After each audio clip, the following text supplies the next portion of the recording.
What is it that I can tell people about the idea of being horny?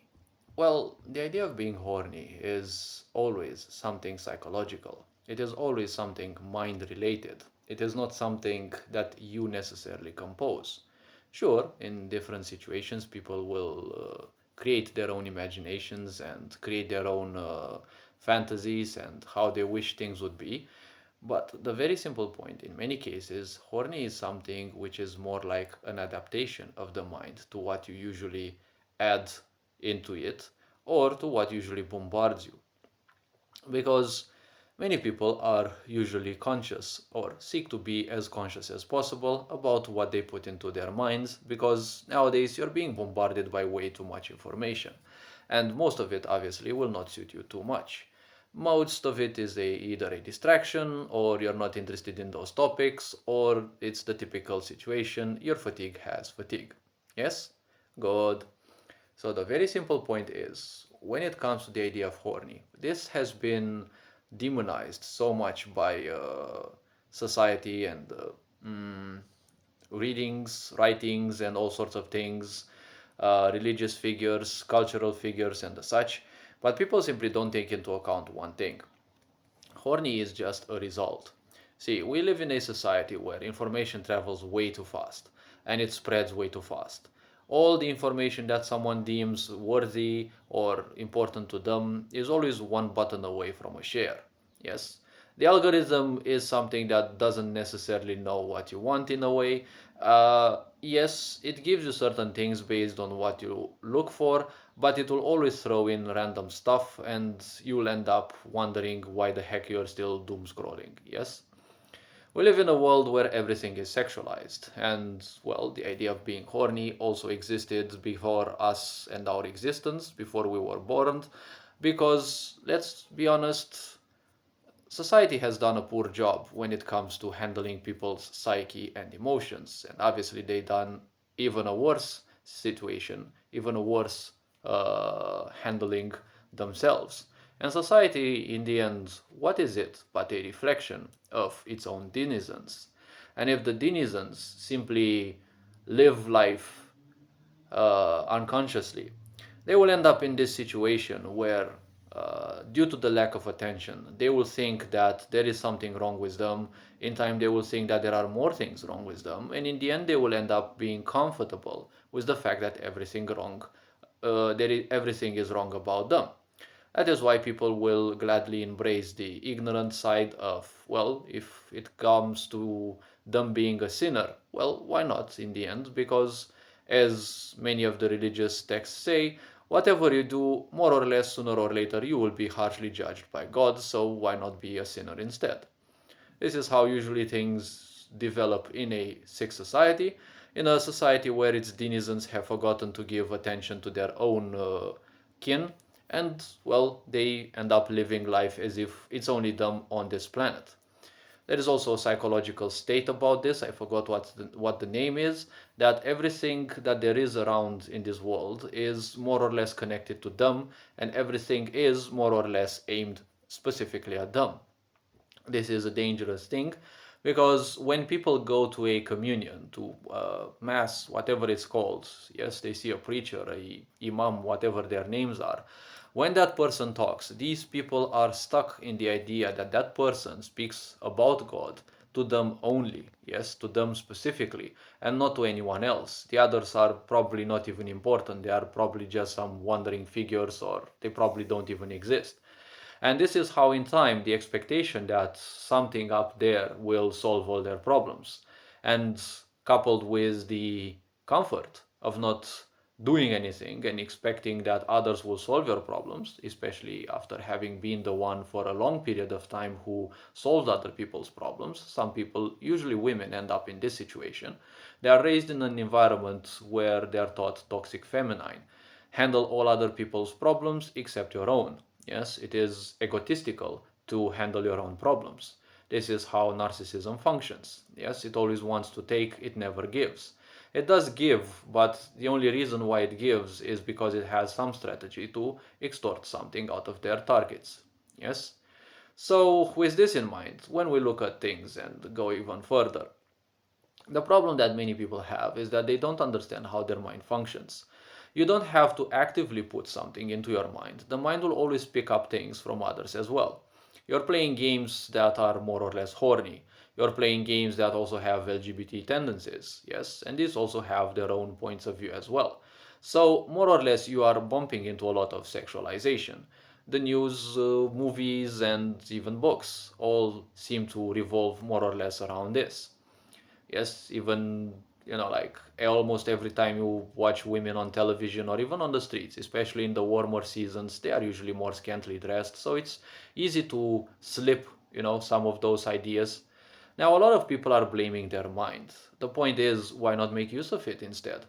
Because the mechanic of your mind is that it will constantly create based on what you have put into it and also what you have drawn from your environment. Maybe you've never watched something horny, maybe you've never watched porn or things like that. Yes, but the point is you're going to pick other people's thoughts just because you live around them. Yes, they are around you at work, or you go to a restaurant, or things like that. You frequent certain spaces. Those spaces are not just some physicality that you see. There are multiple layers to those that we cannot easily perceive. Our intuition may give us some hints, but we live in a sick society which obviously teaches you that your intuition is nothing else but imagination. Because if you ever would take into account your intuition, you would also preserve your childish nature, your curiosity, and obviously your patience. And a sick society does not like patient people because they take their time and they're not going to be easily manipulated. Yes? So, when it comes to things like this, have to understand your mind will create based on whatever it has picked up. So why not use that as a radar? Maybe you don't know much of what you have acquired because at the end of the day, around 90, some people say even 99% of all the information that you have gathered is simply slipped into the unconscious. People wrongly say that that information is deleted. No, that information is not deleted. It will remain in subtle layers of your existence, let's say, of your, let's put it bluntly, karmic structure. That is why there are some sensitive people who will feel certain things about you. And women usually are more intuitive. They will be more open to such frequencies.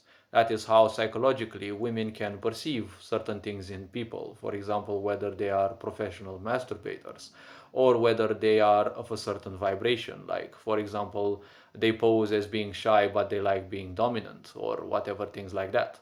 When people have a certain, at least a mini obsession towards something, they also open themselves up to people of the exact same thing that they will be seeking. Because an obsession means that you will be seeking something that can provide you that. Yes? So your perception will slowly attune itself to point you out everything that is either going to be a possibility that will fulfill that which you seek, and at the same time, or actually not at the same time, or something that is specifically that, depending on how sensitive you are to perceiving things. So the point is, people also have to understand in most of the situations, you are not horny. Your mind is creating those things. This surely doesn't have to be used as an excuse, but the very simple point is people have to understand this underlying mechanic.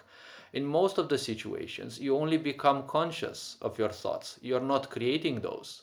Say you have those moments when you go in bed, you think about your pookie, and probably you lose your hand somewhere here and there, and you probably end up diddling yourself. That is a case when you actually create some of those thoughts or you rehearse them because, well, it's probably a fantasy that you think of and maybe you haven't shared it with your pookie, but everyone has fantasies because in the end we kind of live in a horny world. Yes? So the question is, why would you choose to be otherwise? See, all of these fantasies and especially fetishes, obsessions, you don't have to fight against them because when you fight against them, you make things more worse. You make things even more horrible because when you fight something, you're only giving it energy, so therefore you're making it stronger. It's like fighting cavities in your teeth, but you're fighting them with sugar. Yes, you're literally making them stronger, bigger. Yes, that is a big problem. Even religions fail horribly in this, but they were designed to keep people ignorant and stupid. Because, in a way, religions are teaching you to fight yourself. When you end up convinced, either by religion itself or by people who misuse religion, that everything is bad about you, obviously you're not going to end up doing too many good things in society, or you will end up probably being an overgiver, which will open you up to a lot of abusive people, which might end up drawing you on their side as well. Yes, there are people who end up overgiving because of their own pains. There are people who become, well, sociopathic, narcissistic, things like this, or tendencies towards this, just because of that. Yes, we live in an abusive society. We live in a society where the strong will always exploit the weak or the less adaptable. So things are the way they are. But in most of the situations, you will have the possibility, let's say, or things will happen in such a way that you become conscious of the fact that those horny thoughts are in your mind.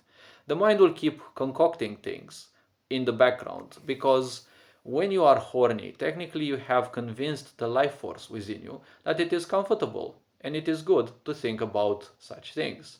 While in the end, being horny is never a problem, yes, unless you actually act in a violent physical way. The point about being horny is not a problem at all. It's only a problem when you become violent, aggressive, or physical, or let's say too physical about that. That is a whole different thing, yes? So the point is, being horny is also a representative of your life force, because horny is technically energy of yours. It's just that you have convinced it to simply focus specifically on that direction. You can slowly and surely convince it to focus on other creative natures. Like, if you are horny, why not create something with it instead of just, focusing on the idea of diddling yourself? Why not start creating digital art about it? Or, I don't know, maybe some of those, fetish oriented video games or visual novels. This is a way through which you can focus your horny on things other than just your own pleasuring. Yes, because in the end, energy is not something that you have to use only for yourself. You can always share things with others. Yes, that's why, for example, flirting exists or romanticism exists. So people have to comprehend the fact that you are usually not horny. Your mind has been convinced that that is what it needs to create, so it will indiscriminately create that. Sometimes it will come with very enticing ideas, and some people might end up investing into those ideas a bit too much. That is more or less their problem, but in the end, whatever goes in your mind, it happens into your mind or into your own personal life until, hopefully not, it becomes a problem for the others as well. So the point is, you have to realize in most of the situations, you only become aware of your thoughts, but those thoughts have been created long since. And you probably won't have any realization of whether those thoughts your mind created unconsciously or it picked up those from someone else. There is a wise quote in society saying that you don't need corn in your life. All you need is the right woman for that. And there are a lot of horny women you pass by on the streets. It is impossible that you don't draw some, of their desires, some of their points of view and the such. And you end up sooner or later investing into those, thinking that they were your own creation. In a way, they are technically your creation because they also exist now in your own mind. You have picked them up and they are also yours as well. There is no such thing as thought originality. To the mind, it doesn't matter who created a certain thought. It is an energy it will invest in if it is convinced that that is the way. Yes, it all starts with a conviction. For a bit more information on this, I have a few videos on how obsessions function, how I have observed them to function. I'm not saying it is 100% accurate, but I have shared some points of view as there. If you still have some questions, feel free to ask them. Take care, enjoy life. Hopefully this video raised a bit of awareness. And well, this being said, Ferenc Board signing out.